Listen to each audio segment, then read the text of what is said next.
ஈரம் இருக்கா? பலவேறு நாட்கள ஈரம் இருக்கு. அந்த பேச்சுல ஈரம் இல்ல. உனக்கு இல்ல முதல்ல ஒத்துக்க. தெரியும் பாருங்க, அந்த வீடியோல நீங்க ஒரு இக்கனை வச்சு பேசுறீங்க. அந்த பேரை வந்து வரலட்சுமி பாட்டு தெரிஞ்சுக்க கூடாதாம். இப்ப பாருங்க, இன்னொரு எண்ணம் உங்களுக்கு. எனக்கு அந்த மாதிரி எண்ணம்லாம் இல்லம்மா. நான் தெரிஞ்சு சொல்லி ஆகணும்னு நினைக்கிறேன். இந்த கலை எல்லாருக்கும் பொதுவானது. இல்ல, சில பேர் என்ன நினைக்கிறாங்க, அமைத்தவரே ஒளிப்பதிவுல இருக்குமா சொல்லக்கூடாது எதையும் நான் நினைக்கிறதே இல்லை. எனக்கு தெரிஞ்சதை சொல்லி கொடுக்கணும்னு ஆசைப்படுறேன். நானு என்னோட அந்த கலை அழியக்கூடாது, எனக்கு பிறகும் தொடரணுங்கிற எண்ணம் எனக்கு இருக்கு. நீதிபதி கேட்கிறார், ஏப்பா இவரை இன்னும் தூக்குல போடாம வச்சிருக்கீங்களா, என்ன காரணம்? யார போடுறீங்க? இல்ல, டிஎம் காதல் பாட்டு. நான் எமனுக்கே என்ன என்ன ஒரு பிரச்சனைனா, நீங்க என்ன பேசினாலும் அதுல எனக்கு ஏதோ படிச்ச விஷயம் வந்துகிட்டே இருக்கு. அப்ப நான் சொல்ல வந்த விஷயம் அப்படியே தடைபட்டுக்கிட்டே இருக்கு. அதுல எனக்கு ரொம்ப சிரமமா இருக்கு. அடுத்தவங்களுடைய வாழ்க்கையை பற்றி கவலைப்பட வேண்டிய அவசியமே கிடையாது. ஏன்னா உங்க வாழ்க்கையே சரியில்லையே. மனைவி இல்ல, பிள்ளைகள் இல்ல, அந்த அறிவு கூட இல்லாம இருக்கும். அறிவெல்லாம் இருக்கு, யாரும் உன்னை குறை சொல்லல. நன்றி நன்றி. இருங்க, என் செலவுல நான் நாடகம் வைக்கிறேன். நீங்களும் நானும் மட்டும், நாரதர் தர்க்கம் மட்டும்தான், மற்ற யாருமே கிடையாது. என் செலவுல நான் ஒரு நாடகம் வைக்கிறேன் ஊர்ல. இப்ப நீங்களும் நானும் மட்டும் பேசுவோம். எவ்வளவு நேரம் தான் உங்களால பேச முடியும், இல்ல எவ்வளவு நேரம் என்னால பேச முடியும் அப்படின்னு நம்ம கற்ற கல்விக்கு ஒரு போட்டி வச்சுக்குவோம். இறைவன் திருவருள் இருந்தா எல்லாம் நல்லா நடக்கும்.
எம்ஜிஆர் அவர்கள் நடித்த பாடலு, கவிஞர் கண்ணதாசன் எழுதிய பாடலு. அப்படியா? படம் நான் பார்க்கலாமா? சரி இருக்கட்டும். எதற்காக நாரத மகரிஷியா? மிகப்பெரிய புண்ணியமாச்சு. ஏன்னா அன்றைய காலகட்டத்தில எதுவுமே எவன் செய்யாம இருக்கானோ அவனுக்கு பேர் தான் ஜாமியார். இன்றைக்கு காலகட்டத்தில எல்லாம் எவன் செய்யறானோ அவனுக்கு தான் ஜாமியார். அதனால ரொம்ப பயமா இருக்கு. வந்திருக்கிறவன் நல்ல மனிதரா? நல்ல மனிதரா? நாரதர் மனிதரா முனிவரா? கேட்டதுக்கு ஆமா சொன்னேன். என்ன கேட்காலும் ஆமா சொல்றதுனால நம்மளுடைய வழக்கம். ஆமா போட்டாதே முளைக்க முடியும். பரவாயில்ல, நீ கை கொடுக்கணும்னு அப்படி ஆசை. வாழ்த்துவதற்கு வயது இல்ல, வணங்குற உங்களை. அதனால அண்ணா அலையுங்களவரை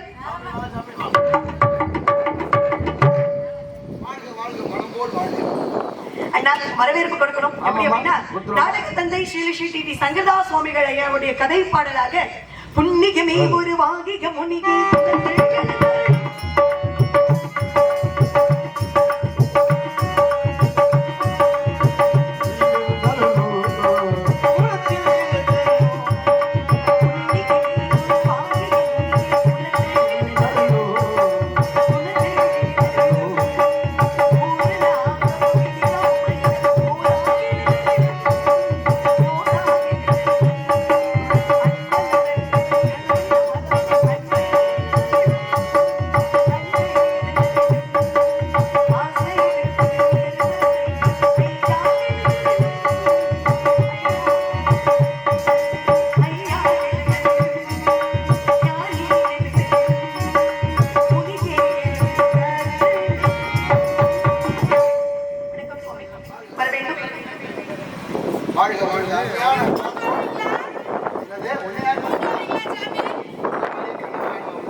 வாழ்க பல்லாண்டு முகநக நட்பது நட்பன்று நெஞ்சத்துள் அகநக நட்பது நட்பு என்றபடி அந்த உடனேயும் முகமலர்ச்சியான வரவேற்பு வந்தாரை வாழ வைக்கும் வந்தமிழ் நாடு வேற்றுமை ஒற்றுமை காண்பது தமிழ் பண்பாடு பண்பாடு குறையாமல் வரவேற்றதினாலே அகமகிழ்கிறேன் என்றும் உள்ள தென்தமிழ் இயற்கை இசை கொண்டார் என்று கம்பர் பாடியது போல நீர்மையில் இனிமை நிறைந்தது எனலாகும் என்று நிகழ்ந்து கூறுவது போல அழியாத தமிழ் போல் நீயும் வாழ்வில் என்று வாழ்த்துவதிலே மகிழ்ச்சி.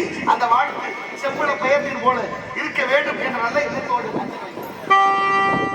செம்மண்ணிலே தண்ணீரை போல்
வைக்கப்படும் என்பார் தெய்வ புலவன்.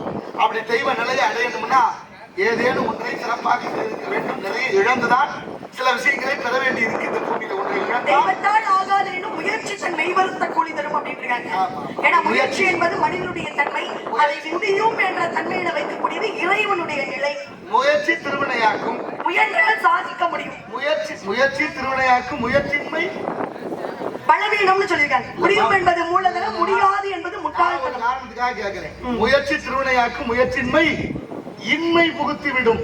அதானே குரல். முயற்சி திருவினையாக்கும், முயற்சியின்மை இன்மை புகுத்து விடும். இல்ல இளமை புகுத்து விடும். சபை பிராட்டி சொன்னாங்க இளமையில் கல் அப்படின்னாங்க. எந்த கல்லு? பல கல் இருக்குமா. கல்லுன்னா கல்வின்னு அர்த்தம். கல்லானாலும் கணவன், புல்லானாலும் புருஷன் ஒரு பழமொழி இருக்கு தெரியுமா? அப்படின்னா கல்ல சொல்லல. படிக்காதவனா இருந்தாலும் சரி, புல்லானா அறிவில்லாதவனா இருந்தாலும் சரி தாலி கட்டிய கணவனுக்கு அப்படி நடந்து கொண்டார்களாம். அதனாலதான் கல் ஆனாலும் கணவன் புல்லானாலும் புருஷே அப்படின்னு சொல்லி வைத்தார்கள். ஏன்னா எப்போதுமே இளமையில் கற்கக்கூடிய கல்விதான் எப்போதுமே நிலை பெறும் அப்படிங்கிறாங்க. ஏன்னா அதுக்கப்புறம் வயது போனதுக்கு அப்புறம் நம்ம எவ்வளவு படித்தாலும் அது நிலை பெறாது அப்படிங்கிறது அபிப்பிராயத்துடைய. இளமையில் கல்வின்னு சொன்னா பசுமரத்தாணி பதியுங்கிறதுக்காக சொன்னாங்க. இப்ப 60 வயதுல பட்டம் பெற ஆளுகள் எல்லாம் இருக்காங்க. நடந்துருக்குல்ல முயற்சி திருவிளையாட்டுன்னு சொல்லியாச்சு. நீ சொன்ன மாதிரி திருப்பதி சொல்லியாச்சு இல்ல, தெய்வத்தால் ஆகணும்னு முயற்சி தன்மை வருத்த கூலி வருங்க. முயற்சியோடு சேர்ந்த இறை நம்பிக்கை தான் வெற்றி பெற செய்யுது. அதே மாதிரி பாருங்க, ஒரு முரண்பாடு அபிப்பிராட்டி ஆத்திச்சுடி அழகாக எழுதிடுறாங்க. அது என்ன சொல்றாங்க, ஐயம் விட்டு உண்ணுன்னு அவை பிராட்டி தான் சொல்றாங்க. அதே அவை பிராட்டி என்ன சொல்றாங்க, ஏற்பது இகழ்ச்சின்றாங்க. ஆமா, முரண்பாடு. கொடுத்து சாப்பிடணும் அப்படின்னு சொல்றாங்க அவை பிராட்டி. ஐயம் விட்டு உண்ணுன்னு சொல்லிட்டு ஏற்பது இகழ்ச்சின்னு சொல்றாங்க. கொடுப்பதை வாங்குறது தவறான செயல்னு சொல்றாங்க. அப்படி சொல்லல, யார சொன்னாங்கிறது அங்க சிக்கல. எல்லாரும் இதுல கையால் நல்லா இருந்தா அவர்களுக்கெல்லாம் ஐயம் விட சொல்லல. கண்ணு இல்லாதவங்க, காது இல்லாதவங்க, நோய்வாய்ப்பட்டவங்க, தன்னால் இயலாதுன்னு ஒண்ணு இருக்கிறா பாருங்க, அவர்களுக்கு ஐயம் விட்டு உண்ணுங்க. பாருங்க, தோழனோடு ஏழமை பேசா தோழனுக்கு போய் ஏழமை பேசக்கூடாது. அதே மாதிரி திருவள்ளுவர் சொல்றாரு, பகுத்துண்டு பள்ளியூர் ஓம்புக அப்படிங்கிறாரு. ஆமா, எதையுமே உண்பதற்கு முன்பாக இப்ப தானம் வேறு தர்மம் வேறு. ஏன்னா கொடுக்கறதுல தானம்னு ஒரு செயல் இருக்கு, தர்மம்னு ஒரு செயல் இருக்கு. தானம்னா என்ன, தர்மம்னா என்ன? தர்மம்ங்கிறது எதிர்பார்த்து கொடுப்பது தானம், எதையுமே எதிர்பார்ப்பு இல்லாமல் கொடுப்பது தர்மம். அப்படி உயர்ந்தவர்களுக்கு கொடுப்பது ஒன்று, ஏழு நிலைமையில இருக்கிறது கொடுப்பது. அப்ப பாருங்க, சாப்பிட்டுட்டு கொடுப்பதற்கு பெயர் தானம் கிடையாது. நம்ம சாப்பிடுவதற்கு முன்பாகவே பல பேருக்கு கொடுத்துட்டு சாப்பிடணும் அப்படின்ற எண்ணம் இருக்கு பாருங்க. தனக்கு கண்டு தானம் பண்ணுறாங்க, மிஞ்சி அதை தானம் பண்ணுங்க. தானத்திலே எத்தனை வகையான தானங்கள் இருக்கு? 32 வகையான தானங்கள். கண்தானம் கொண்டு வந்தவர் கண்ணப்பன் என்ற திண்ணன் தான் கொண்டு வந்தான் கண்தானத்தை. பன்றி கறியையும் தானமாக கொண்டு வந்தான் இல்லையா சிவபெருமானுக்கு? அப்படி ஒவ்வொன்றுக்கு இட ஒதுக்கீடு கொடுத்தவர் சிவபெருமான். முதலில் உலகத்திற்கு ஏற்படுத்தி கொடுத்தவரே அந்த முழு முதற் கடவுளாக இருக்கக்கூடிய சிவபெருமான் தான். பரவாயில்ல, அதனாலதான் படித்தவர்களோட சேரணும் அப்படிங்கிறது ஒரு சின்ன விஷயம் தான். எவ்வளவு வந்துகிட்டே இருக்கு பாருங்க. படிப்பறிவை விட பட்டறிவுக்கு மேல் அதிகமா அனுபவ அறிவு இருக்கு பாருங்க. 2 விதம் இருக்கு, படிச்சு தெரிஞ்சுக்கிறது ஒண்ணு, அனுபவப்பட்டு தெரிஞ்சுக்கிறது ஒண்ணு. வலி என்னன்னு கேட்டா யாராலையும் சொல்ல முடியாது. அடிச்சா வலிக்கும், அது தெரியும். வலி என்னன்னா கால் லேசா இடிக்கட்ட அம்மா உயிர் போச்சேன்றுவான். அதை உணர்ந்தால் தான் தெரியும். நெருப்பு சுடும் அப்படின்னு நம்ம தெரிஞ்சுக்கிறது அறிவு. நெருப்பு சுடுமான்னு கை வச்சு பாக்குறது அனுபவம். நெருப்பு சுடும்னு தெரிஞ்சு விலகி நிக்கிறது ஞானம். இப்ப அனுபவத்தை பெறுவதை விட அறிவை பெறுவதை விட ஞானத்தை பெறணும் அப்படிங்கிறது அந்த உலகத்துல பிரச்சனையே இல்லை. அறிவு உணர்வது ஞானம். பாருங்க, ஞான கடவுளாக அந்த ஞான பலமாகவே இருக்கக்கூடிய முருகப்பெருமானை நாங்க கும்பிட்டு இருக்கோம் அப்படின்னா எங்களுக்கு எவ்வளவு ஞானம் இருக்கணும். இருக்கணுமான்னு கேட்டா இல்லையான்னு அர்த்தம் வந்துடும். எதிர்ச்சொல் அப்படி இருக்கு, இருக்கா அப்படின்னா அப்ப இல்லைன்னு அர்த்தமா? அகத்தின் அழகு முகத்துல தெரியும். முகம். கற்றோருக்கு சென்ற இடமெல்லாம் சிறப்பு இருக்கு, கற்றோருக்கு கட்டுச்சோறு தேவையில்லைன்னு இருக்கிறாங்க. ஆடை இல்லைனாலும் ஆபரணம் இல்லைனாலும் தன்னுடைய அறிவை ஆடையாக்கி, என்னுடைய அறிவை ஆடையாக்கி, என்னுடைய பேராற்றலை ஆபரணமாக்கி என்னுடைய தொழிலை செய்து கொண்டிருக்கிறேன் சுவாமி. நல்ல அருமையான பேச்சு, நல்ல கதை முறைப்படி விஷயத்தை பேசி அதற்கப்புறம்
இறந்து கொண்டிருக்கிறது எந்த நாட்டுல அப்படின்னு கேட்டீங்கன்னா சோமாலியா என்று சொல்லப்படக்கூடிய நாட்டுல. நாடு எப்படி இருந்துச்சுன்னு சொல்லு முதல்ல. மிகப்பெரிய செழுமையான நாடு, பசுமை நிறைந்த நாடாக இருந்தது. ஏன் அப்படி இன்னைக்கு உணவு இல்லாம மக்கள் இறக்குறதுக்கு காரணம் சுயநலம். யார் சுயநலம்? மக்கள் சுயநலமா, ஆழ்வோர்களுடைய சுயநலம்? அப்படி சொல்லு. அப்ப என்ன அர்த்தம்? பெரும் முதலாளி எல்லாம் சேர்ந்து இருக்கிற வளத்தை புறா கொள்ளையடிச்சுட்டா மக்கள் சோத்துக்கு பிச்சை தான் எடுக்கணும். அதுதான் அங்க நடந்தது. இங்கேயும் நடக்காம இருக்கணும். இல்ல இறைவன் கேட்டாரா? 40 ஏக்கர் இடத்துல எனக்கு கோவில் வேணும்னு இறைவன் கேட்டாரா? இருக்கக்கூடிய காட்டை அழித்து எனக்கு கோவில் கட்டுங்க, இயற்கை வளங்களை அழித்து எனக்கு கோவில் கட்டுங்கன்னு சிவபெருமான் கேட்டாரா? ஆனா இன்னைக்கு நம்ம கோயம்புத்தூர் மாவட்டத்திலே சிவபெருமானுக்காக ஒரு ஆலயம் இருக்கு இல்லையா? யோகா மையா. இன்னும் போகவே இல்லை அந்த ஆலயத்துக்கு. இன்னும் போவதற்கு வாய்ப்பு கிடையாது. போயிட்டு வந்துருமா? நான் கூட கைலாசா போகலாம்னு நினைச்சிட்டு இருக்கேன். கைலாசா நல்ல நாடு, நித்யானந்தா உருவாக்கிய நாடு. ஆமா, இங்க பெரிய தொந்தரவா இருக்கு. நீங்க படுத்துற பாடு நமக்கு தாங்க முடியல. அதனால பொதுவா கைலாசா போற நம்மால் தான் வச்சிருக்காரு, நாடே உருவாக்கிட்டாரு. சாமி, நீங்க பெண்ணாசை இல்லாத ஆளு. அங்க போயிட்டீங்கன்னா பெண்ணாசை அதிகமாக வந்துடும். அப்புறம் அழிவுக்கு காரணமாய் போயிடும். கிடையாதுமா, சாராய கடையில வேலை பார்த்துட்டு குடிக்காம எத்தனை பேர் இருக்காங்க? அப்படியெல்லாம் இருக்காங்களா? அதே மாதிரி பாருங்க, பெண்ணாசை இல்லாமலும் பொருளாசை இல்லாமலும் பணத்தாசை இல்லாமல் வாழ்கின்ற எத்தனையோ எண்ணற்றவர்கள் இருக்கிறார்கள். அப்படிப்பட்ட நல்லவர்களால் தான் இந்த பூமி நிலைச்சிருக்கு. அகழ்வாரை தாண்டி நிலம் போல தம்மை இகழ்வார் பொருட்கள் தலை அப்படின்றது. அதே மாதிரி பாருங்க, கோயம்புத்தூர்ல இப்பேற்பட்ட இழிவான நிலை சிவபெருமானுடைய இறைவனுடைய பெயரை சொல்லி நடத்தி வச்சிருக்கிறாங்க. 63 நாயன்மார்கள்ல ஒருத்தர் மனதிற்குள்ளேயே கோவில் கட்டினார். பூசலார் என்று சொல்லப்படக்கூடிய நாயன்மார்கள் ஒருத்தர் மனதிற்குள்ளேயே இறைவனுக்கு கோவில் கட்டி கும்பாபிஷேகம் நடத்திய மனிதர்களும் வாழ்ந்த நாடு இல்லையா அந்த நாடு? கோவில் கட்டிட்டாரு. கோவில் கனவுல ஈசன் வருகிறாரு. இந்த தேதியில இந்த தேதி இந்த கிழமை இத்தனை மணிக்கு கும்பாபிஷேகம் மனசுக்குள்ள கனவுல முடிவெடுத்தாரு. மன்னன் கோயில் கட்டியாச்சு. கோயில் கட்டி மன்னர் இத்தனாம் தேதி அவர் ஒரு நிர்ணயம் பண்றாரு. இப்ப ஈசன் கனவுல போய் மன்னன் சொல்ற, நான் வர முடியாது, இன்னொரு கோயிலுக்கு போக வேண்டியிருக்கு. கோயில் கட்டிருக்காரு. கோயில் கட்டிருக்காரா? யார் கட்டினது? பூசலார் நாயனார் என்பவன் சிவபக்தன். அவன் கோயில் கட்டிக்க, அந்த கோயிலுக்கு தான் நான் போக போறேன். இவருக்கு ஒரே அதிர்ச்சி ஆகி போச்சு. இவ்வளவு பொருள் செலவுல கோயில கட்டி நம்ம நிர்ணயம் பண்ணி வச்சிருக்க குடமுழுக்கு செய்யணும்னு கடவுள் அங்க போறாங்க. அது மனசுக்குள்ள கோயில் கட்டினவருக்கு. இங்க எங்க கோயில் கட்டுறது இல்ல, மனம் எப்படி இருக்குங்கிறத. மனம் செம்மையானால் மந்திரம் ஜபிக்க வேண்டாம். உள்ளமே கோயில், ஊன் உடம்பே ஆலயம்னு திருமூலர் பாடி வச்சிருக்கிறாரு. இன்னொருத்தர் தஞ்சை மாவட்டத்துல கோவில் கட்டி வச்சிருக்கிறாரு. யாருக்காக? சிவபெருமானிற்காக ஒரு ஆலயம் ராஜராஜ சோழனால் எழுப்பப்பட்டது. அவருடைய இயற்பெயர் என்ன அப்படின்னு கேட்டீங்கன்னா நல்ல அருமையான தமிழ் பெயர் அருள்மொழின்னு சொல்றாங்க. ஆனா அருண்மொழின்னு சொல்றாங்க. அருண்மொழி தேவர் அப்படிங்கறது அவருடைய உண்மையான பெயரு. அவர் பாருங்க, தமிழினுடைய அடிப்படையில என்ன தமிழை பத்தி அருமையா பேசுறீங்க. எனக்கு ரொம்ப பிடிச்சிருக்கிறது. உயிர்மை எழுத்து 216, ஆயுத எழுத்து 1, ஆக மொத்தம் 247 எழுத்துக்களை கொண்டு தஞ்சை பெரிய கோவில் 12 சிவலிங்கமாக 18 மெய்யெழுத்து 18, சிவலிங்கத்தினுடைய அகலமாகப்பட்டது 18, உயிர்மை எழுத்து 216. அந்த கோபுரத்தின் உயரம் 200. பரவாயில்லையே, நான் வந்திருக்க நாரதருக்கு எல்லா விஷயமும் தெரியுதுப்பா. அப்படிதான் இருக்கணும். எனக்கு கற்றிருந்தவர்களை பார்க்கும்போது எனக்கு ரொம்ப மனதுக்கு மகிழ்ச்சியா இருக்கும். முட்டாளோட சேர்ந்து நம்ம சண்டை போடுவதை விட ஒரு அறிவாளியை சந்திச்சு படிச்ச விஷயத்தை பகிர்ந்துக்கணும். அதுதான் பார்க்கிறவங்களுக்கும் பயனுள்ள வகையில இருக்கும். முட்டாள் என்றால் தமிழ் சொல்லு. ஒரு விஷயத்துல இருந்து அப்படி அப்படியே போயிட்டு இருக்கோம். இதை முடிச்சுக்குவோம். இப்போ உயிர்மை எழுத்து 216, தஞ்சை பெரிய கோவிலுடைய உயரமாகப்பட்டது 216, மொத்த எழுத்துக்கள் 247, நந்திக்கும் சிவபீடத்திற்கும் இடைப்பட்ட தொலைவாகப்பட்டது 247 சென்டிமீட்டர் அப்படின்னு சொல்றாங்க. இப்ப பாருங்க, சென்டிமீட்டர் கிலோமீட்டர் ஆங்கிலம் வந்துருச்சு, பரவாயில்ல. அப்ப பாருங்க, ஆமா, அதனால பாருங்க, தஞ்சை பெரிய கோவிலுக்கும் தமிழ் எழுத்துக்களும் மிகப்பெரிய ஒற்றுமையை வச்சு ஒருத்தர் கோவில் கட்டி முடிச்சிருக்காரு. பாருங்க, தண்ணீரில விளக்கு ஏற்றினார். அவர் மகனும் கோயில் கட்டியிருக்காரு. ராஜேந்திர சோழன். அவர் கட்டுற கோயில் தான் கங்கை கொண்ட சோழபுரம். ஏன் கங்கை கொண்ட சோழபுரம்? அப்பா விட ஒரு படி மேல நினைச்சாரு. இன்னைக்கு பூஜை புனஸ்காரம் இங்க விட அங்க குறைவு. அங்கதான் ஒரு பிள்ளையார் இருக்காரு. கனக விநாயகர் கணக்கு பிள்ளையாருன்னு மாறினவர். எப்போதுமே ஒவ்வொரு கணக்குக்கும் ஒரு கணக்கு இருக்குல்ல, கணக்கு இல்லாம எதுவும் இல்ல. இந்த பூமி கூட ஒரு கணக்கோட தான் சுத்துது. சூரியனும் ஒரு கணக்கோட தான் இருக்கு. எல்லா இடங்களும் கணக்கு வழக்கோட இருக்கு. பூமி தன்னைத்தானே சுற்றுகிறது அப்படின்னு கலிலியோ சொன்னப்போ யாருமே நம்பல. கல்ல விட்டு அடிச்சாங்க, சிறையில் அடைச்சாங்க. ஆனா இப்போது கலிலியோ சொன்ன உண்மையான விஷயத்தை வச்சுதான் முதல்ல கண்டுபிடிச்சாங்க. அதற்கு முன்பாக தமிழன் கண்டுபிடிச்சிட்டாங்களா? யார் அவரு? வள்ளுவர் சொல்றாருமா, சுழன்றும் ஏற்பின்னது உலகம்னு. ஆன்மீகம் சொல்லுது நமக்கு கூர்ம அவதாரங்கிற பன்றி அவதாரம் எடுத்து கொண்டு வந்தார் என்று மகாவிஷ்ணுடைய அவதார கதைகளிலே வருது. இன்னைக்கு பெருமாள் கோயில் ஓவியத்திலே, சிற்பங்களிலே, சுதை வேலைகளிலே தெரியுது. வராகம்னா பன்றி, கூர்மம்னா ஆமை. அந்த வராக அவதாரத்துடைய முகத்துல இருக்கிற உருண்டை தான் இந்த பூமிங்கிறது உதாரணம் வச்சாச்சு. என்ன சொல்லி கொடுக்கல தமிழர் வரலாறு கொஞ்சம் எல்லாமே ஒரு கணக்கு மறைத்துக் கொண்டிருக்கிறார். அப்ப எல்லாமே ஒரு கணக்கு இருக்கு இல்லையா? கணக்கோடதான் இந்த உலகமே இயங்கிக்கிட்டு இருக்கு. இப்ப சிவபெருமானுடைய கணக்கு பிள்ளை யாரு அப்படின்னு கேட்டீங்கன்னா அது ஒரு நாயன்மார், 63 நாயன்மார்கள். சண்டிகேஸ்வர நாயனார் அவர்கிட்ட போய் என்ன பண்ணணுமா? ஏன்னா சிவன் சொத்து கொள்ள நாசம் அப்படிங்கிறாங்க. குளமே நாசமா போயிருமா? சிவனுடைய சொத்து திருநீரை வீட்டுக்கு எடுத்துட்டு வராங்க. திருநெல்வேலி கணக்கு இருக்கு. அப்ப அந்த கணக்கு யாருக்கிட்ட கணக்கு காட்டிட்டு வெளியே வரணுமா? அங்க போய் சாமி கும்பிடும் போது கையை தொடச்சிட்டு வரணும். அவர் நிஷ்டையில இருக்காரு, தியானத்துல இருக்காரு, கணக்கு பார்த்துட்டு இருக்காரு. கையை தட்டாம கையை தொடச்சிட்டு விபூதியை கூட நான் எடுத்துட்டு போலாம். ஐயா ஐயா கையில ஒன்றுமே இல்ல அப்படின்றத கணக்கு காட்டிட்டு வரணும் இல்லையா? இல்லன்னு சொல்லிட்டு வரணும். இன்னைக்கு சண்டிகேஸ்வரர் நம்ம எல்லாம் என்ன ஆகிட்டோம்? செவிட்டு சாமியார் ஆகிட்டோம். உண்மையாகவே என் வாழ்க்கையில் நடந்த சுவாமி. சிவனாலயத்துக்கு போனேன். ஒரு அம்மா இப்படி தட்டிக்கிட்டு இருந்தாங்க. ஏமா இந்த ஐயாவுக்கு முன்னாடி வந்து தட்டுறீங்க? விஷயத்தை நம்ம பகிர்ந்துக்குவோம் அப்படின்னு நான் இதை கேட்கிறேன். அதுக்கு அந்த அம்மா சொன்னாங்க, அம்மா இங்க இருக்கிறவரு செவிட்டு சாமியாரா, அதனால கையை தட்டுறேன், கையை தட்டி கூப்பிட்டேன் அப்படின்னு. எனக்கு ஒரு சந்தேகம். ஐயா எல்லாரும் நல்லா கவனிக்கணும். அவரே செவிட்டு சாமியார்னு இந்த அம்மா சொல்லுது. அப்ப செவிடை கிட்ட போய் கையை தட்டினா மட்டும் எப்படிங்கயா கேட்கும்? சத்தமா தட்டினா கேட்கணும்னு ஒரு எண்ணம் இருக்கு இவங்களுக்கு. இவங்களுக்கா நினைச்சுக்கிறது. அப்படிதான் வாழ்க்கையில பல பேர் அவங்களா நினைச்சுக்கிட்டு எதையாவது ஒண்ணு செய்ய வேண்டியது. சொல்லி கொடுத்தது தப்பு தப்பா சொல்லி நான் நினைக்கிறேன். ஒரு கதை வரிசையில இருந்து சாமி கும்பிட்டுருப்பான்னு நினைக்கிறேன். கூட்டம் தான் இப்ப கோயிலுக்கு கூட அதிகமா இருக்கு. இப்படி வரிசையா நிற்கும் போது முன்னாடி கால தட்டி போயா இருந்து தட்டிருப்பாரு போல. இவர் தட்டணும், பின்னால அந்த முறம் தட்டிட்டேன். எதுக்கு தட்டுறோம்னு இப்ப அப்படித்தானே நிறைய பேருக்கு கையை தட்டி எதுக்கு தட்டுறோம்னே தெரியல. அது சரியா நியாயமா அவங்க சொன்ன சொல்லு எப்படிங்கிறது சிந்திக்கிறதெல்லாம் இல்ல. வாழ்க்கையில பல பேர் செம்மறி ஆடுகள் மாதிரி தானே வாழ்ந்துகிட்டு இருக்கோம். சிவன் சொத்து குலநாசம் எங்க பொருந்தும் தெரியுமா? நெல்லை கண்டுபிடிச்சு 8000 வருடங்களுக்கு மேல ஆச்சு. அந்த நெல்லை கண்டுபிடிச்சு நெல் இயற்கையா செயற்கையா? இயற்கை தான். எப்படி சொல்ற? இயற்கையாக உண்டு பண்ணியதானே விவசாயத்தின் மூலமாக. செயற்கை நெல்லு செயற்கைமா, அது முதல்ல தெரிஞ்சுக்க. நெல்லு செயற்கை. நம்மாழ்வார் சொல்லியிருக்காரோ? அவர் மட்டும் சொல்ல, நிறைய பேர் இருக்கு. அவரும் சொல்ற உண்மை, அவரும் சொல்றாரு. அவருக்கு பின்னே வந்தவர்களும் சொல்றாங்க. விவசாயத்தை மீட்டெடுத்து கொடுத்தவர் இல்லையா? அவர் அதை மட்டும் மீட்டு கொடுக்கல. இங்க இருக்கிற வேப்ப மரம், இங்க இருக்கிற வேப்ப மரம் எல்லாம் நம்ம வீட்டுல ஒடிச்சுட்டு போயிடணும். இப்ப ரொம்ப ரொம்ப எளிதா இங்க இருக்க வேப்ப மரம் இருக்கா கணக்கு தெரியாது. ஆனா அந்த வேப்ப மரம் இங்க தமிழ்நாட்டில் நிலைநிற்க செய்தவர் நம்மாழ்வார். நம்ம பெரியார் சொல்லக்கூடிய நம்மாழ்வார் தான் லண்டன்ல போய் 13 பேர் சேர்ந்து அமெரிக்காக்கார காப்பீடு வச்சுட்டாங்க. அதை மீட்டு கொண்டு வந்து வச்சவர் நம்ம பெரியார். அந்த நம்மாழ்வார் தகப்பன், பெரிய தகப்பன். அவர் தான் இருக்கு. இல்லைன்னா எனக்கு தொட முடியாது. நான் இது சொல்றேன். நெல்லை கண்டுபிடிச்சது ஒருத்தன், அவனுக்கு பேரு நெல்லையப்பன்னு பேரு. நெல்லை வேலையிட்டதுனால திருநெல்வேலின்னு பேரு. நெல்லை அப்படியே வச்சுக்க கூடாது, தெளிக்கணும்னு ஆசைப்படாது. இவர் திருத்தெளிச்சேரின்னு பேரு இன்னைக்கு இருக்கு.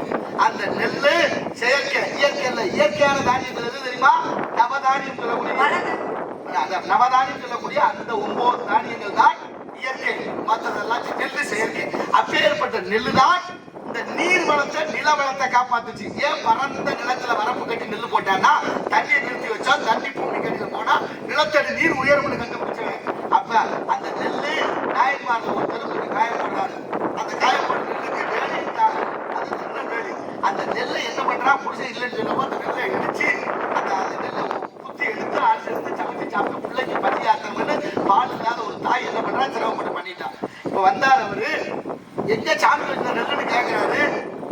நெல்லு என்ன செய்யறது? நீங்கள் இல்ல, குழந்தைக்கு பசி, பால் கொடுத்த பால் வத்தி போச்சு, நானும் பட்டியா இருந்தா எப்படி பால் ஊறும்? அதனால அந்த நெல்லை குத்தி சமைச்சு சாப்பிட்டு குழந்தைக்கு பால் கொடுத்தேன். குழந்தையும் வெட்டினாரு, அவளையும் வெட்டினாரு. தானும் மாண்ட நேரத்துல சிவன் சொத்து கொலநாசங்கிற கதையை வந்தது. அப்படி இந்த நாட்டுல நடந்திருக்குன்னா பக்தி அவ்வளவு நேர்மையா இருந்தது. பயம்தான் பக்தியை கொடுத்தது. அந்த பக்தி தான் மனிதனை பக்குவப்படுத்தி வச்சுச்சு. இடையில இதெல்லாம் மூட பழக்க வழக்கம் அப்படின்னு கடவுளாவது ஒன்னாவது வந்தாங்க, முடிஞ்சிச்சு சொல். பாருங்க, அதே மாதிரி 63 நாயன்மார்கள் ஒரு நாயனாரை பத்தி அருமையா பேசியிருக்கிறீங்க. எரிபத்த நாயனார் ஒரு நாயனார். அவர் எந்த மாவட்டத்தை சேர்ந்தவர் அப்படின்னா கரூர் மாவட்டத்தை சேர்ந்தவர். இவர் என்ன நினைக்கிறாரு, சிவன் மேல அதீத பக்தி கொண்டவர். இவர் எப்பவுமே கையில மழு என்று சொல்லப்படக்கூடிய ஆயுதத்தை வச்சிருப்பார். இவருடைய பணியே என்ன அப்படின்னா மாலைகளை தொடுத்து சிவபெருமானுடைய ஆலயத்துக்கு பசுபதீஸ்வரனுடைய ஆலயத்துக்கு கொண்டு போய் போட்டு வணங்குவதுதான் இவருடைய தொழிலாவே வச்சிருக்கிறார். இவர் இப்படியே பண்ணிட்டு இருக்கிறாரு. புகழ்ச்சோழ மன்னன் என்று சொல்லப்படக்கூடிய கரூர் மாவட்டத்தை ஆட்சி புரிந்த ஒரு மன்னர். பாருங்க வரலாறு எப்படியெல்லாம் நமக்கு கிடைச்சிருக்கு அப்படின்னு. புகழ்ச்சோழ மன்னர் அந்த மன்னனுடைய பெயரு. அந்த பட்டத்து யானை என்ன பண்ணுது, மன்னன் வளர்த்த யானை பட்டத்து யானை அவர் தொடுத்த மாலைகளை காலில் போட்டு மிதிச்சிருது. இவருக்கு கோவம் வந்துச்சு. ஏண்டா அந்த யானைய பேசுறாரு, நீங்க தவறா நினைச்சுக்க கூடாது, கொஞ்சம் நடிப்பு இருக்கும், அதெல்லாம் நீங்க தவறா நினைச்சுக்கவே கூடாது, நான் இங்கிட்டு கூட தெரிஞ்சுக்கிறேன். ஏன்னா நீங்க ரொம்ப கோவக்காரு, போன மேடையிலே எப்படி அப்படின்னீங்க.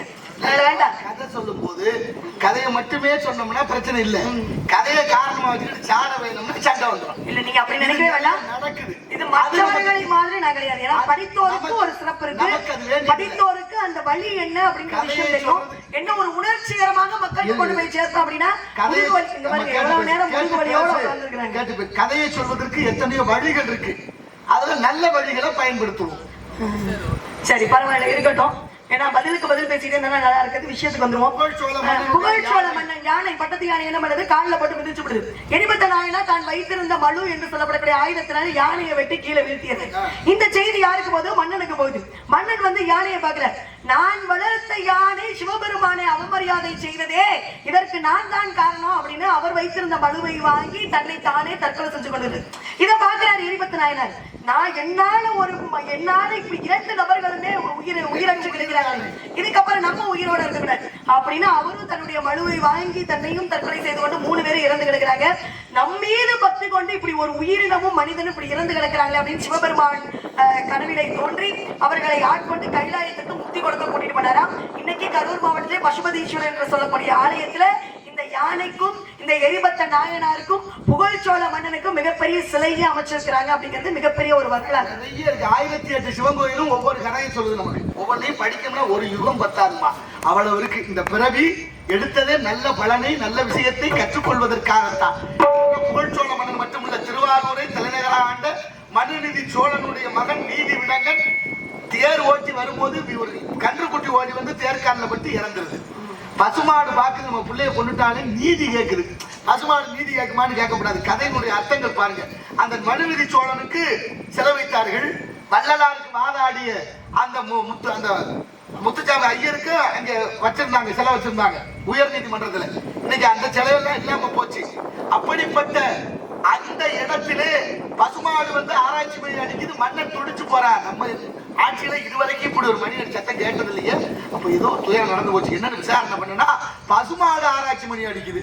என்னன்னு விசாரிச்சா உங்க மயன் தேர் ஓட்டிட்டு வரும்போது இந்த பசுமாட்டோட கன்றுக்குட்டி விழுந்து இறந்து போச்சு. அப்ப துடிச்சு போச்சு. இப்ப என்ன உணர்றேன் பாருங்க, ஒரு உயிரா இருந்தா அது எதுவா இருந்தாலும் உயிர் தானே. அப்ப அது பிள்ளைய இழந்து அது துடிப்பது போல நானும் அந்த மாதிரி எனக்கு நடந்தாத்தான் சரியா வரும், அப்படித்தான் தீர்ப்பு கொடுக்கணும். என் பிள்ளையும் தேர்காலில் கொண்டு வந்தேன். ஒருத்தர் சொல்ல முடியல, தன்னுடைய மகனையே தேரில ஏற்றி கொண்டிருக்கிறாரு அப்படின்னா அப்பேற்பட்ட நீதி தவறாத மன்னர்கள் வந்திருக்கிறார். அதனாலதான் சக்கரவர்த்தி என்று சொல்லப்படக்கூடிய மன்னர் புறாவுக்காக தசையை கொடுத்தவன். கரூரை சொன்னோன்னு எனக்கு ஒரு ஞாபகம். கரூர்ல ஓடக்கூடிய ஆறு அமராவதினு பேரு. அமராவதிக்கு முன்னால அதுக்கு பேரு ஆம்பராவதி. ஆம்பரம்னா மாமரம். இரு மருங்கிலும் மாமரங்கள் அதிகமாக இருந்ததுனால ஆம்பராவதி மருவி அமராவதியா வச்சு அந்த கரூரத்தை தலைநகராக கொண்டு முசுகுந்த சக்கரவர்த்தி ஆண்டார். முசுகுந்த சக்கரவர்த்தி கொண்டு வந்தால் திருவாரூர்ல இருக்கக்கூடிய தியாகேச பெருமான் என்ற அந்த சிவாலயமும் சுற்றி உள்ள 7 ஆலயமும் யார் வச்சிருந்தது? இந்திர வழிபட்ட ஸ்தலங்கள். இன்னைக்கு வீதி விடங்கர்னு பேரு. வீணா இல்ல தங்கம்னா ஒளிபடாமல் தானே எழுந்தருளிய மூர்த்தி. மன்னர்கள் காலத்துல கோயிலை கட்டி வச்சு குளத்தை வெட்டி வச்சாங்கன்னா இந்த மக்கள் நெறியோட பக்தியில இருந்தா சரியா இருப்பாங்கன்னு நம்பி செய்த வேலைதான். பாருங்க, நீங்க கரூர் மாவட்டத்தை பற்றி சொன்னது எனக்கு கரூர் மாவட்டத்தை பற்றி ஒரு செய்தி ஞாபகம் வந்துச்சு. எனக்கு ஆகவே பறக்காத ஒரு மலை இருக்கு அப்படின்னா அது கரூர் மாவட்டத்திலே ஐயர் மலை என்று சொல்லப்படக்கூடிய ரத்தினகிரீஸ்வரர் என்று சொல்லப்படக்கூடிய சிவபெருமானுடைய ஆலயம் இருக்கக்கூடிய மலைகளை காகம் இன்று வரை பறப்பதே கிடையாது. அபிஷேகத்துக்கு வச்சிருந்த கலச நீரை காகம் அறிந்து விட்டு தட்டியதனாலே வெகுண்ட சிவபெருமான் மேலே பறக்காது, பறந்தால் இறப்பா. இன்னைக்கு மின்சாரம் தாக்குறது போல நடக்குதுன்னு சொல்றாங்க. இன்றைக்கும் மல்லிகைப்பூ மணக்காதுன்னு ஒரு ஊர்ல இருக்கு. இறக்கமுக்தி திருவாரூர், இணைக்கமுக்தி முக்தி, திருவண்ணாமலை தரிசிக்க முக்தி, சிதம்பரம் இறக்க முக்தி, காசி என்று சொல்லப்படக்கூடிய இடத்துல காசியில மாடு முட்டாது, மல்லிகைப்பூ மணக்காது, பாருங்க பிணம் பறக்காது, பள்ளி சொல்லாது, பிணத்தினுடைய வராது. ரெண்டு இடம் இருக்கு, ஒண்ணு மணிகர்ணிகை, இன்னொன்னு அரிச்சந்திரா காட். அரிச்சந்திரனுடைய சுடுகாட்டிலையும் பிணம் எரியுது, இந்த மணிகர்ணிகை என்ற இடத்துலயும் ஒரு நாளைக்கு 300 பிணங்கள் எரியுது. முதல்ல எல்லாம் தள்ளி தள்ளி காசியில தண்ணியில விட்டுருவாங்க, இப்ப விடுறதுல கொஞ்சம் சட்டம் போட்டு வச்சு எல்லாத்தையும் சாம்பலாக்கி சாம்பலை மட்டும் கிடைக்குது. நீங்க கூட ஆரம்பத்துல சொன்னீங்க பிணத்துக்கு மாலை சாமிக்கு போடுற மாலைன்னு, அந்த காசியில தான். காசியில இறக்குறவர்களுக்கு தான் இறைவன் வழக்காதுல பிரணவத்தை சொல்றான், அதனாலதான் காசிக்கு அனுப்புறான். இன்னைக்கு நகரத்தார்கள் என்ன செய்யறாங்க, இங்க இறக்குறவங்களை ரொம்ப பொட்டணம் கட்டி பத்திரமா ரயில் பொட்டியில் அந்த தொடர் வண்டியில காசிக்கு போகுது. உங்களுக்கு தெரியுமா அதெல்லாம்? அதுக்கு ஒரு தனியா ஒரு அமைப்பே வச்சு அனுப்பிட்டு இருக்காங்க. உண்மையிலேயே காரைக்குடியில நகரத்தார்களுடைய சங்கம் இருக்கு, அந்த சங்கத்துல ஏழ்மையானவர்களுடைய ஈமச்சடங்கெல்லாம் அந்த சங்கம் செய்யுது. அந்த நகரத்தார் சமூகம் இன்னைக்கு அங்க காரைக்குடியில இருந்து அங்க இருந்து அனுப்புறாங்க காசிக்கு. அங்க போய்தான் தகனம் செய்யறாங்கன்னா எவ்வளவு பெரிய ஆன்மீகம். இன்னைக்கு காசி விஸ்வநாதருக்கு 4 கால பூசையும் அந்த காசி நகர் நாட்டுக்கோட்டை செட்டியார் நகரத்தாருடைய மடத்துல இருந்தா போகுது. அதுக்கு பேரு சம்போன்னு பேரு. பாருங்க, எல்லாமே இறைவனுடைய செயல் தான் இல்லையா? ஆணவத்தை அழிப்புமையான இறைவன் தாமாக வந்து தம் திருவடிகளை தம் மீது வைப்பான் என்பது இறை நம்பிக்கை. போதிக்குது. ஒரு விஷயம் மட்டும் சொல்லியாரு, இந்த இங்க இருக்க சிவன் கோயில் இத்தனை சொல்றோம்ல, கரூர்ல இருக்க பசுபதீஸ்வரர், கரூர்ல இருக்க பசுபதீஸ்வரர் மாதிரி நேபாளத்துல பசுபதீஸ்வரர் இருக்காரு. அவருக்கு 5 தலை, ஒரு தலை மேல் நோக்கி இருக்குமா. அவருக்கு அபிஷேகம் வெந்நீர் அபிஷேகம். எதுக்கு சொல்ல வரேன்னா, இங்க இருக்க சிவன் கோயில் எல்லா கோயிலையும் நம்ம போக முடியாது, போக முடியாது இல்ல, கருவறைக்குள்ள போக முடியாது. ஆனா காசி விஸ்வநாதருக்கு யார் வேணாலும் அபிஷேகம் பண்ணலாம். நிச்சயமா காசியில இருக்க விஸ்வநாதருக்கு பால் வாங்கிட்டு போய் நம்மளே ஒரு அபிஷேகம் பண்ணிட்டு தொட்டு தடவி பார்த்துட்டு வரலாம். நான் ஒரு தடவை போயிட்டு வந்துட்டு எங்க நகரத்தார் கூட்டி போய் வந்தேன், அதனால அனுபவப்பட்டு சொல்றேன். காசியில இருக்க லிங்கத்துக்கு போய் நம்ம அபிஷேகம் பண்ணலாம், இங்க இருக்க சிவன் கோயிலுக்குள்ள போக முடியாது. ஏன்னா நம்ம தீண்ட தகாதுன்னு ஒதுக்கி வச்சிருக்கேன். அப்படியெல்லாம் இருக்கு இல்லையா? பரவாயில்ல, எதை பேசினாலும் அதுல ஏதாவது ஒரு சமய அக்கறையோட சமூக அக்கறை இருக்கணுமா? அப்படித்தான் இருக்கணும். ஏன் அப்படின்னா நாடகம் என்பது உருவான நாடகம் அப்படின்னா என்ன? நாடு கூட்டல் அகம் தான். இருங்க, நாடகம்னா என்ன? நாடு கூட்டல் அகம் தான். அகம் என்றால் உள்ளே, நாட்டுக்குள்ளே நடக்கக்கூடிய விஷயத்தை விழிப்புணர்வோடு புராணத்தோடு கலந்து மக்களுக்கு கொண்டு போய் சேர்க்கணும். இது பல நபர்களுக்கு தெரிவதே கிடையாது. ஆனா அந்த வேலையை சிறப்பா செஞ்சுட்டு இருக்கிறீங்க. வாழ்க்கை அல்ல, புராணத்துக்குள்ள இருந்து நம்ம என்ன சொல்லணும்? பாட்டும் பரதமும் பண்புள்ள நாடகமும் நாட்டுக்கு நல்ல பயன் தரும் என்றார்கள் முன்னோர்கள். இங்க பாமர மக்கள் 78 ஆண்டு சுதந்திர இந்தியாவுல பாமர மக்கள்னு வச்சிருக்கோம். பாமரர் என்ன அர்த்தம்? அறியாதவர்கள், படிக்காதவர்கள், தெரியாதவர்கள். அப்ப இந்த மக்களை தெரியாம படிக்காம அறியாம வச்சிருந்தது யார் குத்தம்? ஆண்டவன் குத்தமா? ஆண்டவங்க குத்தமா? இங்க பேசுனா குத்தம், நடந்தா குத்தம், பார்த்தா குத்தம், இப்படின்னு சொல்லி சொல்லி சொல்லி அடிமைப்படுத்தி வச்சதுதான் மிகப்பெரிய கொடுமை. அதுல இருந்து மீட்டு கொண்டு வரணும்னா நம்மளை போல துணிச்சல் கலைஞர்களுக்கு தான். இன்னொரு விஷயம் தெரியுமா? நாடகத்திலே சுதந்திர போராட்டத்துக்கு பாடுபட்டவங்க 2 பேர் நாடக நடிகர்களிலே. ஒருத்தர் யார் தெரியுமா? அவர் தான் விஸ்வநாத தாஸ் என்று நம்ம அந்த திருமங்காத்து ஊருக்காரர். இன்னைக்கு அவருக்கு சிலை இருக்கு, விழா நடக்குது. அவர் முருகன் வேஷம், வெள்ளைக்காரனை எதிர்த்து போராட்டம் பண்றாரு மேடையில. வெள்ளை கொக்கு மல்லாக்க பறக்குது, வெள்ளரிக்கா வெள்ளரிக்கா, காசுக்கு வெள்ளைக்காரன் போட்ட வெள்ளரிக்கா, காசுக்கு 2 விக்க சொல்லி கடிதம் போட்டான வெள்ளைக்காரன் ஒரு பாட்டு பாடிவிட்டாரு. வெள்ளைக்காரன் என்ன பண்றேன், விஸ்வநாத தாஸ் ஐயா முருகனா இருக்கும் போது கைது பண்ண உத்தரவு வாங்கிட்டு வர்றேன். அந்த நான் முருகன் வேடத்துல இருக்கேன், இப்போதைக்கு நீ என்னை கைது செய்ய முடியாது. முறை சிறை சென்றவர் 27 முறை சிறை சென்றார். 27 முறை அவரை கைது பண்ணிருக்காங்கன்னா இந்த நாடகத்து மூலமா அந்த நாட்டுக்கு என்ன பாடுபட்டிருப்பாரு. இன்னொருத்தர் திருச்சியில இருந்தவர், அவரு ஹார்மோனியம் வாசிக்கிறவர். நான் பார்த்தேன், கேட்டேன். என்னுடைய வரலாறை திருப்பி பார்க்கும்போது அது புதுக்கோட்டையாக இருந்தது. புதுக்கோட்டை இருந்தது திருச்சி. இப்ப பாருங்க, புதுக்கோட்டை மாவட்டம் நம்மளுடைய மாவட்டத்தை சேர்ந்த ஒரு ஹார்மோனிய கலைஞர். இதையும் பாருங்க, அந்த வீடியோல நீங்க ஒரு இக்கனை வச்சு பேசுறீங்க, அந்த பேரை வந்து வரலட்சுமி பாட்டு தெரிஞ்சுக்க கூடாதான். பாருங்க, இன்னொரு எண்ணம் உங்களுக்கு. எனக்கு அந்த மாதிரி எண்ணமெல்லாம் இல்லம்மா, நான் தெரிஞ்சு சொல்லி ஆகணும். இந்த கலை எல்லாருக்கும் பொதுவானது இல்ல. சில பேர் என்ன நினைக்கிறாங்க, தெரிஞ்ச விஷயத்தெல்லாம் சொல்லிட்டோம்னா மற்றவங்க தெரிஞ்சுக்குவாங்களே அப்படின்னு. எல்லாரும் தெரிஞ்சுக்கணும் தானே பாடுவோம். அதுக்குதானே படிக்கவே செய்யறோம்.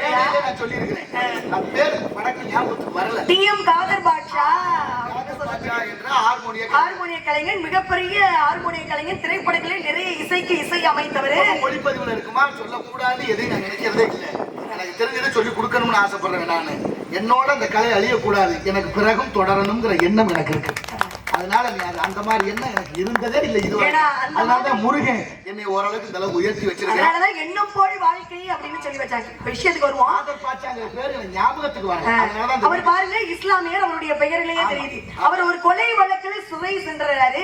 சிறை சென்றதுக்கு அப்புறமாக தீர்ப்பு வருது. அந்த தீர்ப்பிலே அவருக்கு சிறை தண்டனை, தூக்கு தண்டனை அப்படின்னு தீர்ப்பு வந்தது. தூக்கு தண்டனை தருவதற்கான நாள் வருது. தூக்கு மேடையில ஏற்றாங்க. ஒண்ணு கேட்பாங்க, உன் கடைசி ஆசை என்னப்பா அப்படின்னு கேட்பாங்க. அப்ப சொல்றாரு, ஐயா நான் மிகப்பெரிய ஹார்மோனிய கலைஞனாக வாழ்ந்திருக்கிறேன். கடைசியாக நான் இறக்க போகும் முன்பு அந்த ஹார்மோனியத்தை இசைக்க வேண்டும் என்று ஆசைப்படுகிறேன் அப்படின்னாரு. அவ்வளவுதானப்பா, கொண்டு வாங்கப்பா, கொண்டு வாங்கப்பா ஹார்மோனிய பெட்டிய அப்படின்னு கொண்டு வந்து கொடுக்கிறாங்க. அவர் இசைக்கிறாரு. அப்போது இசைத்த பாடல் என்ன அப்படின்னு கேட்டீங்கன்னா, அவரோ ஒரு இஸ்லாமிய மதத்தினர். ஆனா அவர் இசைத்த பாடல் என்ன?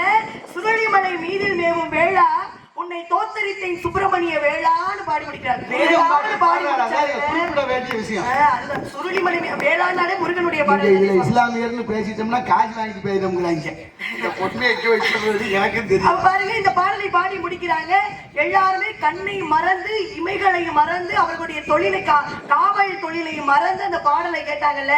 நேரம் ஆகப்பட்டது தவறி போயிருச்சு. அப்ப சட்டத்தினுடைய அடிப்படையில் நேரம் தவறப்பட்டது என்றால் திரும்ப நீதிமன்றத்துக்கு போய் தீர்ப்பு வந்ததுக்கு அப்புறம் தான் தூக்கு மேடையில ஏற்றணும். நீதிபதி கேட்கிறார், ஏப்பா இவரை இன்னும் தூக்குல போடாம வச்சிருக்கீங்க, என்ன காரணம்? யார போடுறீங்க? இல்ல டிஎம் காதர் பாட்டு. நான் எமனுக்கே என்ன அப்படிலாம் நினைக்காதீங்க சுவாமி. ஏன்னா ஏப்பா இவரை இன்னும் தூக்கு மேடையில ஏற்றாம வச்சிருக்கீங்க, என்ன காரணம்? சில பெண்களுக்கு அது அடிப்படை பழக்கம். பாத்தீங்களா? பழக்கம் சுடுகாடு மட்டும்னு. ஏன்னா சுவாமி எதையுமே சாப்பிடும் போது ஒரு சுவையோட சாப்பிட்டா நல்லா இருக்கும். அது மாதிரி பேச்சிலையும் கூட ஒரு நகைச்சுவை இருந்தாலும் கற்கண்டு இனிக்க. அத வேப்பனையில கலந்துட்டா கசக்கதான் செய்யும். ஆனா வேப்பனையில கலந்தா இனிப்பா நினைச்சா சரி. சுவாமி வேப்பனையில கலந்தாலும் கூட அது உடலுக்கு நன்மை. பரவாயில்ல இருக்கட்டும். வேப்பண்ணை மட்டும் சாப்பிடணும். அந்த காலத்துல காலையில எந்திரிச்ச உடனே வேப்பம் கொழுந்து என்னென்னமெல்லாம் இடிச்சு அதை வடிகட்டி நம்ம நல்லெண்ணெய் ஊத்தி குடிச்சதெல்லாம் ஞாபகம் இருக்கு. எனக்கு என்ன ஒரு பிரச்சனைனா, நீங்க என்ன பேசினாலும் அதுல எனக்கு ஏதோ படிச்ச விஷயம் வந்துகிட்டே இருக்கு. அப்ப நான் சொல்ல வந்த விஷயம் அப்படியே தடைபட்டுக்கிட்டே இருக்கு. அதுல எனக்கு ரொம்ப சிரமமா இருக்கு. அப்ப டிஎம் காதர் பாட்சாவை கேக்குறாங்க, ஏப்பா இன்னொரு தூக்குல மாட்டாம வச்சிருக்கீங்களா, என்ன காரணம் அப்படின்னு கேட்கும்போது, ஐயா இவர் பாடுன பாட்டுல எங்களுடைய தொழிலையே மறந்து நாங்க நேரத்தை தவற விட்டுட்டோம். அப்படி என்னப்பா இவர் பாட்டு பாடினாரு, எங்க திரும்ப ஏன் கண் முன்னாடி பாட சொல்லுங்கப்பா அப்படின்னு பாடும்போது ஹார்மோனியத்தை இசைத்துக் கொண்டே பாடினார். சுருளிமலை மீதியை மேவும் வேளா உன்னை தோத்தரித்தேன் சுப்பிரமணிய வேளா அப்படின்னு பாடி முடிச்சாருல. நீதிபதி கடைசியாக என்ன தீர்ப்பு தெரியுங்களா எழுதினாரு? இதெல்லாம் செவி கொடுத்து ஆழமாக கவனிக்கணும். இதுதான் இறைவன் ஆட்கொள்ளணும்னு நினைச்சிட்டாருன்னு வச்சுக்கோங்க, தூக்கு மேடையில இருந்து கூட தப்பித்து வருவதற்கு வாய்ப்பு உண்டு அப்படிங்கறத நம்ம தெரிஞ்சுக்கணும். அப்ப நீதிபதி சொல்றாரு, எவன் ஒருவன் முருகப்பெருமான் மீது அருள் கண்டு பாடக்கூடிய எவன் ஒருவனாலும் எந்த ஒரு உயிர் பலியையும் செய்ய முடியாது. இவன் நிரபராதி, இவன் குற்றமற்றவன் அப்படின்னு. இப்ப பாருங்க, பனைமரம் தென்னை மரத்துல இருந்து விழுந்து பொழைச்சவனும் உண்டு, திண்ணையில இருந்து விழுந்து செத்தவனும் உண்டு, பாம்பு கடிச்சு பொழைச்சவனும் உண்டு, செருப்பு கடிச்சு செத்தவனும் உண்டு, பாலை குடிச்சு செத்தவனும் உண்டு, பால் காயில குடிச்சு பொழைச்சவனும் உண்டு. அப்ப இதுக்கெல்லாம் என்ன? இறைவனுடைய அருள் வேண்டும். ஒருத்தரு விஷத்தை குடிச்சிட்டு மருத்துவமனைக்கு போனாராம், எப்படியாவது காப்பாத்திடலாம்னு. விஷத்தை குடிச்சிட்டு மருத்துவமனைக்கு போனவருக்கு மருந்தை குடிச்சு பொழைச்சிட்டாராம். அந்த மருந்தை கொடுத்து பொழைக்கணும் இல்ல, மருந்து குடிச்சு அந்த மரணம் ஏற்பட்டதுன்னா மருந்து சரியில்லை, விஷம் பாருங்க காப்பாத்திருச்சு அப்படின்னு சொல்றதெல்லாம் உண்டு இந்த உலகத்துல. அதெல்லாம் இருக்கட்டுமா, அந்த காதர் பாஜாங்கிறவர் வேப்பங்குச்சியை பத்தி அருமையா சுதந்திரத்துக்கு பாடுபட்ட மகா. இந்த ரெண்டு கலைஞர்களும் இந்த நாட்டுக்கு வெள்ளக்காரனை விரட்டுறதுக்கு பாடுபட்டிருக்காங்க. அது போல நம்மளும் சில வேலைகளை செய்ய வேண்டியிருக்கு. ஐயா, தமிழ் மொழிக்காக முதலாக இருமொழி கொள்கை வேண்டாம், எங்களுக்கு தமிழ் மட்டுமே போதும் அப்படின்னு தன்னுடைய உயிரை நீத்தார்களே தாளமுத்து நடராஜன் என்று சொல்லப்படக்கூடியவர். அவர்கள்லாம் உண்மையாவே நினைச்சு பார்க்க தியாகிகள். ஏன்னா சிறையில் அடைச்சிடறாங்க தாளமுத்தன். இப்ப என்ன நடக்குது? சிறையில் அடைத்து அவங்களை துன்புறுத்தி அவங்களை கொலை செய்யக்கூடிய அளவிற்கு காவலர்கள் துன்புறுத்துறாங்க. அப்ப தாளமுத்துக்கிட்ட சொன்னாங்களா, உனக்கு மருத்துவ சிகிச்சை கொடுக்கணும் அப்படின்னா நாங்கள் ஆங்கில மொழியை எதிர்த்து போரிட்டது தவறுன்னு நீ எழுதி கொடு, அப்பதான் உனக்கு சிகிச்சை கொடுக்க முடியும், நீ அப்பதான் உயிரோட இருப்ப அப்படின்னு சொன்னதுக்கு தாளமுத்து சொன்னாரா, தமிழர் தாளமுத்து சொன்னாரா, என்ன தெரியுங்களா சொன்னாரா, அப்படி நான் மண்டியிட்டு அந்த மருத்துவ சிகிச்சையை பெற்றுதான் நான் உயிரோடு இருக்க வேண்டும் என்றால் அப்பேற்பட்ட உயிரே எனக்கு தேவையில்லைன்னு தமிழ் மொழிக்காக சிறையிலே இருந்து இறந்தார் தாளமுத்து ஐயா அவர்கள். அது மாதிரி புதுக்கோட்டை மாவட்டத்திலே கீரனூர் முத்து அப்படின்னு சொல்லக்கூடியவர், விராலிமலையிலே சண்முகம் அப்படின்னு சொல்லக்கூடியவர், இப்படி எத்தனையோ நபர்கள் நம்மளுடைய தமிழ் மொழியை மீட்டெடுத்திருக்கிறாங்க. அப்படிங்கிறது நினைவு கூறியது மிக்க மிக்க மகிழ்ச்சி. நல்ல விஷயம் தான். மொழிப்போர் தியாகிகள், மொழிக்காக பாடுபட்டவர்கள். இந்த நாட்டுல என்ன தெரியுமா விஷயம்? தமிழை கையில் எடுத்து வாழ்ந்தவர்கள், மொழிக்காக பாடுபட்டவர்கள், உயிரை துச்சமென மதித்தவர்கள் எல்லாம் மறந்துட்டான். ஆனா நிலைமை எப்படி இருக்கு? மொழியை சொல்லி சொல்லியே மொழியை அழித்தவர்களும் இந்த உலகம் பாராட்டு. எங்க போய் சொல்றது? அதுதான் நிலைமையா இருக்கு. நீ சொல்ற மாதிரி மண்டியிட்டு வாழ்வதை விட சண்டையிட்டு சாவதை மேல் இது தமிழனுடைய பரம்பரை குணம். அதெல்லாம் இருக்கு. கோழையாக வாழ்வதை விட தன்னுடைய வீரத்தை காட்டி வீரத்தை நிலைநாட்டுவது வீரம் அப்படிங்கிறாங்க இல்லையா? அதனாலதான் பாரதியார் பண்ணாரு, செந்தமிழ் நாடு என்ன போட்டி நிலை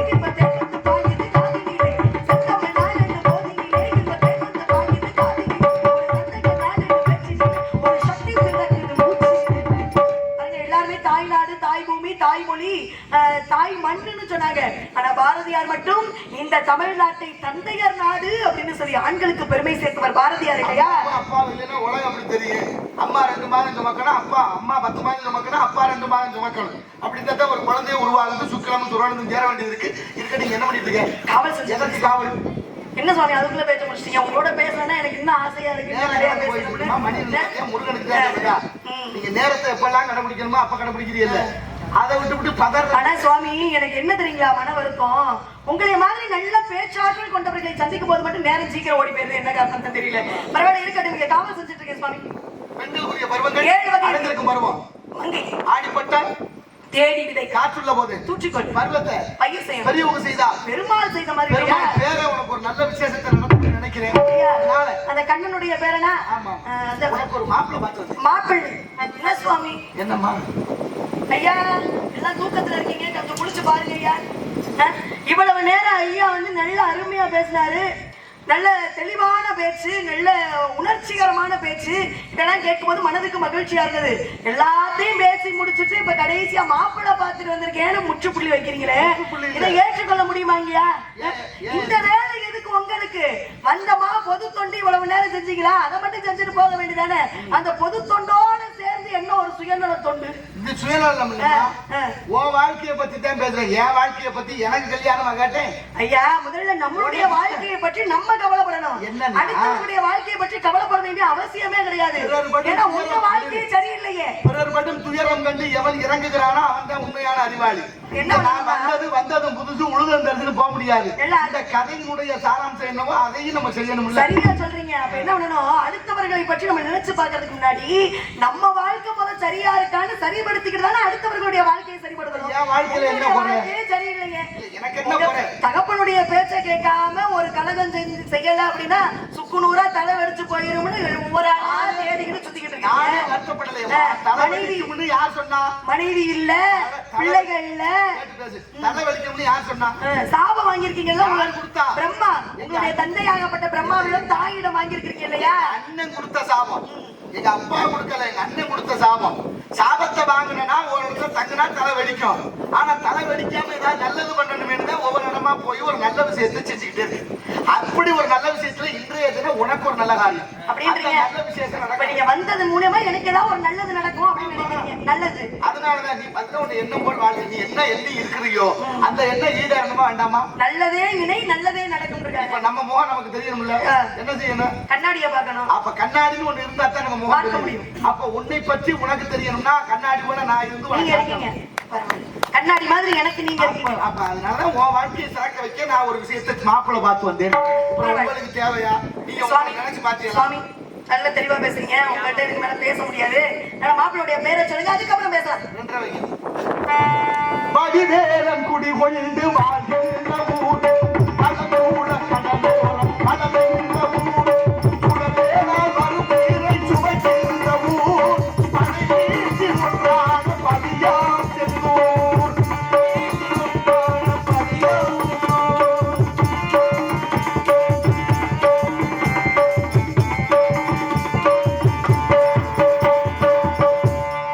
என் தூரில் பிறந்தாய்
இருக்கும்ல. ஏன்னா அந்த அறிவு கூட இல்லாம இருக்கும். அறிவெல்லாம் இருக்கு, யாரும் உன்னை குறை சொல்லல. நன்றி நன்றி.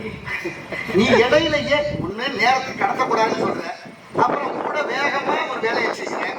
அது முறையோட கொஞ்சம் அவசரம் இல்லாம செய்யலாம்னு நினைச்சா இது நியாயமான நீங்க யோசி. சரி, பணவான விஷயம் தான் சுவாமி. ராஜபாட்டு வந்துட்டாரு. அப்ப பாத்துட்டு தான் வந்தேன். உங்கள்கிட்ட நிறைய பேசணும் ஆசை இருக்கு அப்படின்னு. அதுக்காக இங்க வருங்க, நான் வைக்கிறேன். அதான் ஆமா, ஏன் நாக்கு ஈரத்திலேயே இருக்கு, பேசுற பேச்சுலயாவது கொஞ்சமாவது ஈரம் இருக்கணும் அப்படின்னு. ஈரம் இருக்கா? பலவேறு நாக்குல ஈரம் இருக்கு, அந்த பேச்சுல ஈரம் இல்லை. உனக்கு இல்ல, முதல்ல ஒத்துக்க. அப்படியெல்லாம் கிடையாது. இருங்க, என் செலவுல நான் நாடகம் வைக்கிறேன். நீங்களே நான் மட்டும் நாரதர் தர்க்க மட்டும்தான், மற்ற யாருமே கிடையாது. என் செலவுல நான் ஒரு நாடகம் வைக்கிறேன் எங்க ஊர்ல. இப்ப நீங்களே நானும் மட்டும் பேசுவோம். எவ்வளவு நேரம் தான் உங்களால பேச முடியும், இல்ல எவ்வளவு நேரம் என்னால பேச முடியும் அப்படின்னு நம்ம கற்ற கல்விக்கு ஒரு போட்டி வச்சுக்குவோம். இறைவன் திருவருள் இருந்தா எல்லாம் நல்லா நடக்கும். பரவாயில்ல, எனக்கு எப்போதுமே என் செயலாவது யாதொன்றும் இல்லை, யாமறியேன் பராபரமே அப்படின்னு நான் நம்புறேன். அதனால நான் சொல்றத கேளு. ஒரு குருநாதருக்கு பல சீடர்களையும் கூப்பிட்டு 2 கேள்வி கேட்கிறேன். கேள்விக்கு பதில் சொன்னீங்கன்னா என் பொண்ணை கட்டி கொடுக்குறேன். நான் சொன்னது சொல்றேன். நாக்கு ஈரம் இல்ல, நாக்கு தண்ணிக்கு அந்த ஈரத்துல இருக்கு, ஈரமா இருக்கணும்னு. ஈரத்தோட நினைச்சு பார்த்து ஒன்னையும் பேசும்.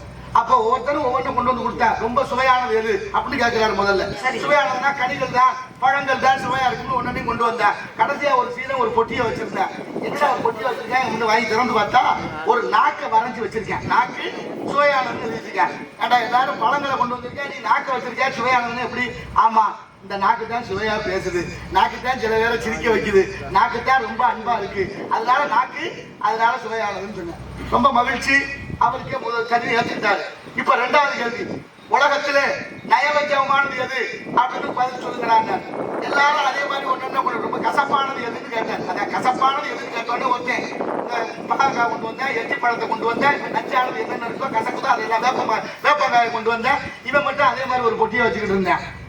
எல்லாரையும் போய் சொல்லிட்டு திறந்து பார்த்தா அதுக்குள்ளேயும் நாக்கத்தான் வச்சிருக்கேன். என்னடா இனிப்பானது கேட்டா அதையும் நாக்கு வச்சிருக்கேன், கசப்பானது கேட்டா நாக்கு வச்சிருக்கேன். ஆமாங்க ஐயா, நல்ல மனதை கூட காயப்படுத்துறது இந்த நாக்கு, அன்பா இருக்கிற நட்பை பிரிக்கிறது இந்த நாக்கு, நல்ல கணவன் மனைவியா இருக்கிறத பிரிக்கிறது இந்த நாக்கு. அதனாலதான் உலகத்திலே பயங்கரமான ஆயுதம் நாக்கு. அது எல்லா நாக்கையும் சொல்லல, நிலைகட்டு போன நய வஞ்சகரின் நாக்குன்னாருங்க. அப்படி இருக்கு நிலைமை, புரிஞ்சுக்குவான்னு நினைக்கிறேன். அதனால உன் மாப்பிள்ள முருகன் உனக்கு பிடிக்கலைன்னா இன்று பொழுது அஸ்தமனம் ஆவதற்குள் சிக்கல் சிங்கார வேலவன வளர்ச்சி உன்னை திருமணம் செய்து ஒடுக்காவிட்டால் என்று நாரதம் அல்ல, அணிந்திருப்பது பிரம்ம முடிச்சும் அல்ல. சத்தியம் சத்தியம் சத்தியம். வருவான் வைத்தியநாதன் மகன், அது வரைக்கும் இருங்க கொஞ்சம் பத்தியம். நாங்களே பல பேருக்கு வைத்தியம் பார்க்கிறாரு. பரவாயில்ல, வைத்தியநாதே வர்றாரா பார்ப்போம் என்னதான் வைத்தியம் பார்க்கிறாரு அப்படின்னு. அதனால பாருங்க, நல்ல நாக்கை பற்றி நல்ல அருமையான கருத்து. அதனாலதான் திருவள்ளுவர் பாடினார். என்ன திருக்குறள் பண்ணாரு? தீயினால் சுட்டப்புண் உள்ளாரும் மாறாதே, நாவினால் சுட்டவடு அப்படிங்கிறார். யாகாவார் ஆகினும் நாகாக்க. வாழ்க்கையில அந்த நாக்கை மட்டும் பத்திரப்படுத்திட்டோம் அப்படின்னா வாழ்க்கையில பல பிரச்சனை கிடையவே கிடையாது. யாகாவார் ஆகினும் நாகாக்க காவாக்க சோகாப்ப சொல்லிழுக்கப்பட்டு அப்படின்னு பாடியிருக்கிறார். குருவை பற்றி பேசியிருக்கிறார். குருவுல 2 விதமான குரு இருக்கிறாங்க. காரிய குரு, காரண குரு அப்படின்னு இருக்காங்க. குருவாகப்பட்டவர் எப்படி அமையணும்? ஏன்னா நல்ல மனைவிக்கு அழகு, நல்ல தம்பி உடையான் படைக்கஞ்சான், நல்ல மனைவி உடையான் விருந்து கஞ்சான், நல்ல தம்பி உடையான் படைக்கஞ்சான், நல்ல கல்வி கற்றவன் பயிற்சி கஞ்சான், சட்டம் படித்தவன் சபை கஞ்சான் அப்படின்னு இருக்காங்க. அப்ப குருக்கள்ல 2 வகையான குரு இருக்கிறாங்க. அது எந்த குரு யாருக்கு எப்படி அமையணும் அப்படிங்கிற விவாதத்தை வரக்கூடிய ராஜபாட்டு எப்படி பேசுறாரு அப்படின்னு பார்ப்போம். ஏன்னா முதல் முறையாக இன்னைக்கு அவருடைய பெயர் என்னவா? மதிப்பிற்குரிய, ஏன்னா அப்படிதான் சொல்லணும் இல்லையா?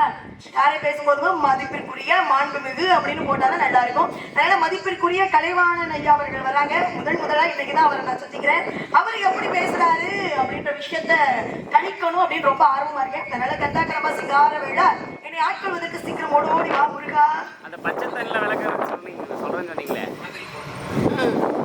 பச்சை தண்ணியில விளக்கு எரியக்கூடிய ஆலயம் எங்க இருக்கு அப்படின்னா நாமக்கல் மாவட்டத்திலே ராசிபுரம் என்று சொல்லப்படக்கூடிய இடத்திலே பச்சை தண்ணி மாரியம்மன் கோவில்னு அந்த ஆலயத்துக்கு பெயரு. எங்க இருக்கு? நாமக்கல் மாவட்டத்துல ராசிபுரம் என்று சொல்லப்படக்கூடிய இடத்துல. நாளைக்கு நீங்க போய் கூட யாராவது இருந்தாங்கன்னா கேட்டு பாருங்க. அப்புறம் இன்னொரு விஷயம் சொன்னேன். நாமக்கல் மாவட்டத்துல போகர் உருவாக்கிய மற்றொரு சிலை எங்க இருக்கு அப்படின்னு கேட்டீங்கன்னா, பரவாயில்ல எல்லாரும் எந்திரிச்சு போயிருவாங்கல்ல, பரவாயில்ல, அதுக்குதான் நீங்க வேணும் அப்படிங்கிறது. என்னை ஆட்களை சீக்கிரம் போடுவோம்.